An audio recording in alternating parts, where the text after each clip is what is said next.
menyuarakan hati negeri ini. Bismillahirrahmanirrahim. Selamat sore Bu, bagaimana kabarnya hari ini? Selamat sore juga Bu. Alhamdulillah sehat Bu. Gimana dengan Ibu sendiri Bu Emi? Alhamdulillah sehat walafiat ini Bu, malah tambah seger ini kayaknya. Baik Bu, sebelum kita mulai, bagaimana perasaan Ibu menjelang coaching kali ini? Sejujurnya ini ya Bu ya, saya sedikit merasa tegang nih Bu. Karena ada sedikit tantangan dalam pekerjaan saya Bu. Ya, kita ngobrol santai aja Bu, kita relax aja agar sedikit menghilangkan ketegangan Bu Nelly nih. Kalau boleh saya tahu, apa tujuan pertemuan kita kali ini ya Bu ya? Saya sebenarnya ingin menceritakan dari ketegangan saya tentang keluhan saya Bu di kelas. Jika saat pembelajaran itu ada kelas di murid saya itu terlihat pasif Bu. Dia tidak aktif di kelas. Baik Bu, saya sangat menghargai kejujuran Ibu. Mari kita jadikan sesi ini sebagai ruang untuk menjelajahi solusi bersama. Kalau boleh tahu Bu, apa tujuan akhir yang Ibu inginkan? Tujuan akhir yang saya inginkan dari coaching ini Bu, saya ingin semua murid saya itu semua aktif dan kolaboratif Bu saat mengikuti pembelajaran di kelas. Karena saya tahu pada dasarnya sebenarnya murid-murid saya itu memiliki keunikan, kemudian dan kelebihan-kelebihan sendiri tadi ya Bu ya, dengan mereka memiliki keunikan dan berbagai tentu juga kebutuhan belajar yang berbeda-beda, seperti itu Bu. Menurut Bu Nelly tadi, murid itu memiliki kebutuhan yang berbeda-beda ya Bu. Iya.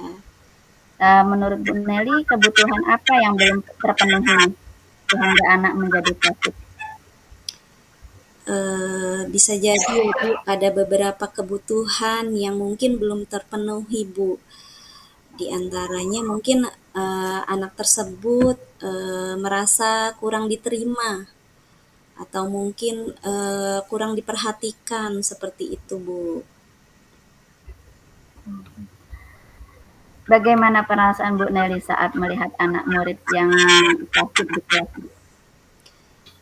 Saya melihat murid yang pasif di kelas itu, saya merasa khawatir ya Bu. Dan juga sangat sedih tentunya kita sebagai seorang pendidik tentunya, karena bila ia pasif Bu, tidak aktif pada saat pembelajaran, saya khawatir anak tersebut akan tertinggal Bu, tidak mengikuti seperti kawan-kawan yang lainnya, seperti itu Bu. Kira-kira ya nih Bu Nelly, Iya. apa saja faktor yang menyebabkan murid pasif di kelas Bu menurut Ibu? Ada banyak faktor sih Bu yang menyebabkan murid itu pasif di kelas ya Bu ya. Salah satunya murid itu tidak percaya diri Bu, tidak percaya diri akan kemampuannya sendiri. Sebenarnya mungkin dia tuh sebenarnya mampu gitu Bu, karena kurangnya faktor rasa percaya diri yang ada di dalam diri siswa tersebut, jadi yang menyebabkan siswa tersebut pasif gitu, dia tidak percaya akan kemampuan yang dia miliki.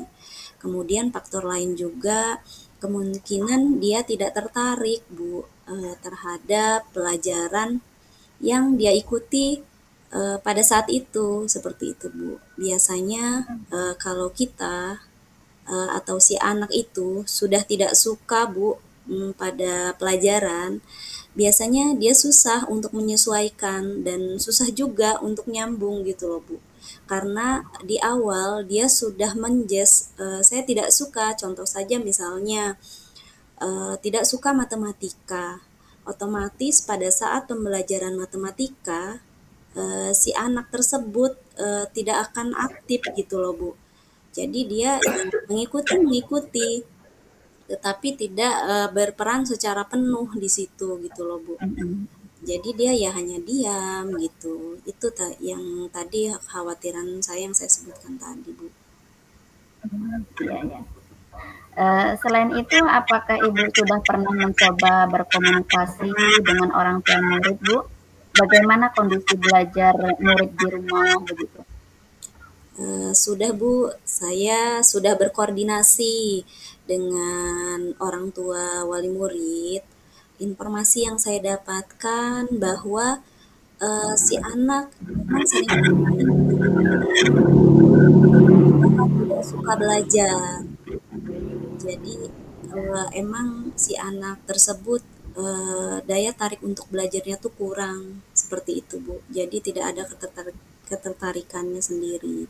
Jadi setelah pulang sekolah ataupun di malam hari setelah makan malam, si anak tidak menyempatkan gitu loh Bu untuk membiasakan diri untuk belajar atau mengulas kembali pelajaran yang sudah ia dapat di sekolah seperti itu Bu. Kira-kira nih, apa yang dapat Ibu lakukan untuk membantu murid tersebut agar lebih aktif di kelas, Bu? Ini kira-kira Ibu gimana? Rencana saya ya Bu, ke depannya insya Allah saya akan mengajak murid saya untuk berpartisipasi aktif dalam pembelajaran di kelas. Selain itu, saya akan juga mengajak eh, teman yang dekat dengan si anak tersebut, eh, misalnya dalam diskusi kelompok atau mengerjakan kelompok gitu. Biasanya kan kalau kawan yang mengajak, biasanya si anak tersebut akan lebih terbuka gitu Bu. Mungkin di awal pendekatannya akan seperti itu Bu, rencana aksi yang akan saya lakukan untuk mengembangkan atau memotivasi agar murid tersebut bisa aktif dalam proses pembelajaran. Seperti itu Bu. Eh, Selain mengajak murid untuk berpartisipasi, apalagi nih yang akan Ibu lakukan agar murid antusias dalam pembelajaran, Bu Meli? Selain itu Bu, saya juga berencana akan mengubah metode modul ajar saya Bu agar lebih berpihak pada murid. Kemudian disesuaikan dengan kebutuhan murid. Mungkin dengan menerapkan pembelajaran berdiferensiasi tadi ya Bu, sesuai dengan gaya belajar dan kemampuan murid-murid saya. Selain itu juga pada saat proses pembelajaran di tengah maupun di awal tergantung kondisinya, mungkin pada saat saya jamnya itu siang mungkin saya akan menyisipkannya di awal karena biasanya kan kalau sudah siang mereka sudah kelelahan ya Bu kalau sudah jam-jam ke mungkin kayak tingkat SMA mungkin kalau sudah Iya, habis zuhur itu mereka sudah mulai capek, lelah ya Bu, lapar juga gitu. Mungkin di awal sebelum iya, iya. pembelajaran saya akan memberikan ice breaking gitu. Atau juga saya menerapkan mindfulness Bu. Jadi kesadaran penuh dengan menerapkan mindfulness ini berharap si anak tersebut, anak-anak siswa gitu pada saat mengikuti pembelajaran di kelas bisa apa ya Bu fokus gitu. Jadi segala aktivitas yang mungkin ada di dalam pikirannya itu kita kesampingkan terlebih dahulu. Mungkin itu Bu yang akan saya lakukan. Wah, luar biasa sekali Bu Meli. Kembali lagi nih ke orang tua murid tadi nih Bu ya. Bagaimana cara Ibu untuk berkoordinasi dengan orang tua murid tersebut Bu? Pertama saya akan menjadwalkan pertemuan rutin ya Bu dengan orang tua siswa tersebut untuk menyampaikan apa saja permasalahan pembelajaran yang selama ini terjadi seperti itu Bu. mungkin dan berkolaborasi gitu, mengajak orang tua murid untuk berkolaborasi sama-sama kita mengawasi gitu Bu. Di Betul. sekolah, iya saya mengawasi murid tersebut untuk memantaunya, kemudian orang tua juga saya ajak untuk bagaimana dia mengawasi di rumahnya gitu Bu. Jadi sama-sama Iya. kami berkolaborasi agar ya tercapai tujuannya, apa yang kita harapkan, apa yang kita inginkan sama-sama anak-anak kita di sekolah anak saya dan di sekolah juga anak orang tuanya. Seperti itu, Bu. Iya. Karena waktu di rumah lebih banyak ya Bu daripada di sekolah ya. Iya, betul, Bu. Jadi Tanpa adanya mm, kerjasama yang baik dengan orang tua, kemungkinan kita tidak akan berhasil kalau kita kerja sendiri ya Bu ya. iya, Bu, itu. Ya, tidak lupa pihak-pihak lain juga, Bu, yang terlibat.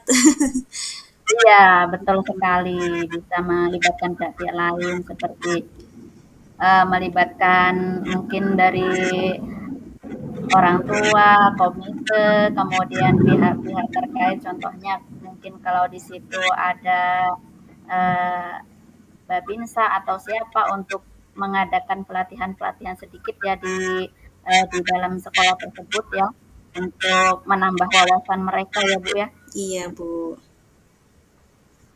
Selanjutnya Bu, apa rencana Ibu ke depannya untuk membantu murid Bu? Selanjutnya, saya akan mengajak murid tersebut untuk berbicara, Bu, secara empat mata. Karena saya berpikir kalau saya berbicara di kelas, mungkin anak tersebut akan malu gitu loh Bu, karena dilihat kawan-kawannya.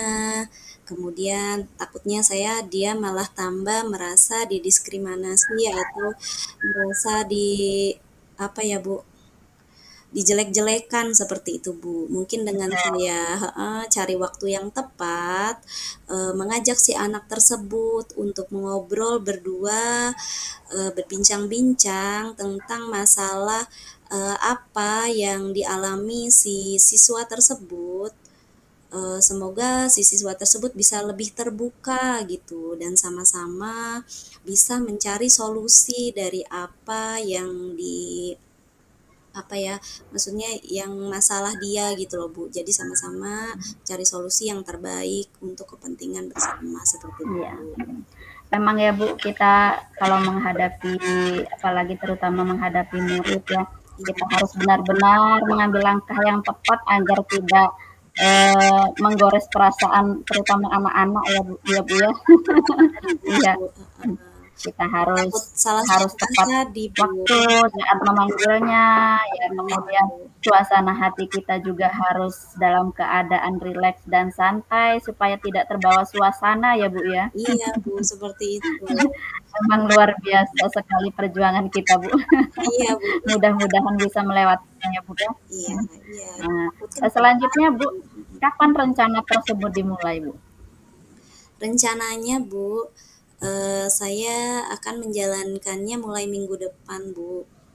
Karena setelah ini saya akan merancang pembelajaran terlebih dahulu yang akan saya terapkan di minggu depan sesuai yang tadi saya bilang sama Ibu.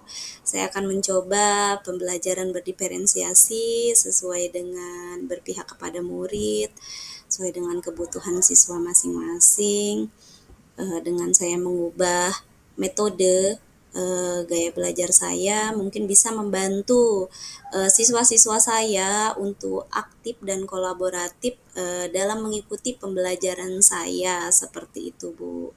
Betul.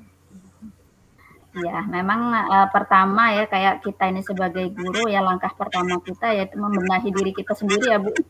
Ya benar Bu. Sebelum membenahi murid kita, Iya. kita harus koreksi dulu nih. Salah kita di mana nih atau kekurangan kita di mana nih. Kita coba alih metode pembelajaran kita supaya mungkin lebih menarik atau bagaimana ya. Iya Luar itu biasa Bu. sekali Bu persiapan kita. Dengan adanya kita selalu merefleksi mudah-mudahan anak tersebut tidak pasif lagi ya Bu ya. Iya, Bu. Ya ditakutkan, sayanya yang salah di sini, Bu, ternyata. Iya betul sekali. Tetapi kalau Kita harus kita, mengoreksi diri ya Bu ya. iya, bersama-sama tadi kan kolaborasi dengan orang tua, dengan siswa itu sendiri, kemudian kita introspeksi diri kita, mungkin insya Allah ya Bu ya, itu akan terbuka, Iya, semua permasalahan akan terjawab seperti itu ya Bu ya. iya, iya Kita betul lakukan sekali. ini juga mungkin ya Bu, secara kolaborasi. Nah, ya betul bisa bisa. Iya, Bu. Selanjutnya kira-kira siapa yang akan membantu murid tersebut Bu agar lebih aktif lagi mungkin di kelas ya? Eee, Baik Bu, saya sepertinya akan melibatkan teman yang dekat dengan siswa tersebut terutama. Biasanya kan kalau kawan lebih tahu dan lebih paham siapa kawannya, seperti itu Bu. Saya akan mengajak kolaborasi dengan kawannya yang dekat, dengan siswa saya tersebut, untuk mengajak, kawannya itu lebih aktif lagi dan kolaboratif pada saat mengikuti pembelajaran di kelas, seperti itu Bu. Nah, betul sekali Bu. Iya, karena biasanya itu anak-anak itu lebih terbuka dengan temannya yang dekat ya Bu ya, Iya bener Bu. dibanding dengan kita terkadang mereka masih ada keraguan atau ada rasa takut atau bagaimana. Tapi ketika teman dekatnya yang mengajak, mungkin dia lebih lebih terbuka, lebih bisa rileks. Kemudian mungkin dia merasa diterima oleh teman-temannya, akhirnya dia ada semangat ya untuk belajar Bu ya. Iya. Iya Bu, Iya biasanya luar mhm, it luar biasa pokoknya Bu Nelly ini loh. iya. Iya, Itu tadi Bu yang saya bilang, biasanya kalau sama kawan dia bisa lebih terbuka, kalau sama kita kan dia biasanya malu ya Bu ya, untuk iya mengungkapkan apa betul. yang dia mau gitu, pembelajaran apa sih yang dia mau gitu, seperti apa. Mungkin kalau sama kawannya, bisa lebih terbuka, "Saya pengennya seperti ini sebenarnya," gitu. Atau mungkin Iya, dia bisa menyampaikan, apa sih, permasalahan yang sebenarnya terjadi dalam diri dia gitu Bu, sehingga buat dia, tidak percaya diri gitu Bu, sehingga menyebabkan, iya. si anak tersebut pasif di kelas. Berarti kita bisa mengorek dari temannya itu ya Bu ya. Iya Bu. Luar biasa sekali pembelajaran yang paling bermakna ini dengan Bu Nelly ini. Mhm. Selanjutnya mungkin Ibu Nelly sudah memiliki gambaran ya Bu, bagaimana mengatasi masalah yang Ibu hadapi saat ini ya Bu ya? Iya Bu, dari perbincangan kita tadi di awal, yang awalnya saya mungkin masih bingung dan meraba-raba ya Bu, dan takut salah tingkah juga tadi, takut salah langkah gitu, seperti itu. Jadi dari obrolan kita sudah berbincang-bincang sudah lumayan lama ini, saya sudah mulai terbuka, oh ternyata saya harus seperti ini dan seperti ini gitu. Sudah mulai terbuka lah Bu, alhamdulillah. Artinya obrolan kita ini ada maknanya ya Bu ya. Iya. Alhamdulillah kayak Ibu yang Hmm, tadinya galau, resah dan bagaimana menghadapi tentang kegiatan Ibu dalam pembelajaran dengan adanya anak yang pasif, dengan adanya obrolan kita ini tadi, alhamdulillah Ibu sudah menemukan apa namanya gambaran untuk mengatasi berbagai macam masalah yang Ibu hadapi. Mungkin uh, obrolan kita cukup dulu sampai di sini ya Bu ya. oke Mungkin Bu. uh, mudah-mudahan minggu depan Ibu mendapatkan hasil yang terbaik. Amin, amin, Jangan amin. lupa beritahu saya ya Bu hasilnya. Saya tunggu nih minggu depan ini konfirmasi dari Bu Nelly ini. Baik Bu, insya Allah nanti setelah saya menjalankan rencana aksi yang tadi sudah kita perbincangkan, sudah kita bicarakan, semoga tidak ada hambatan, semoga lancar sehingga saya bisa apa ya mendapatkan solusi ya Bu tentunya dan bisa membuat si anak tersebut pun aktif dalam mengikuti pembelajaran saya di kelas seperti itu Bu. Iya, iya, Saya ya Bu ya. Nanti iya. setelah ada hasilnya, insya Allah akan saya komunikasikan dengan Bu Emi, dan kita akan melanjutkan perbincangan kita pada sore hari ini mungkin minggu depan, Baik, Bu Emi. Bu. Terima kasih. Terima kasih banyak, Bu. Ya, Iya, mungkin itu sampai saja ya, Bu Nelly ya. baik, Bu. Kurang dan lebihnya, mungkin itu saya hanya memberikan apa namanya jalan untuk Bu Nelly bagaimana caranya menemukan solusi dan alhamdulillah kita udah sama-sama mendapatkan solusi yang mungkin itu solusi terbaik bagi kita semua. Mudah-mudahan Bu Nelly juga dalam penerapannya apa namanya itu mendapatkan hasil yang terbaik ya Bu ya. Iya. Mungkin itu saja dari saya. Pertemuan ini kita cukupkan. Saya akhiri. Wabillahi taufiq wal hidayah. Assalamualaikum warahmatullahi wabarakatuh. Waalaikumsalam warahmatullahi wabarakatuh. Ya, makasih Bu Nelly. Sama Ibu.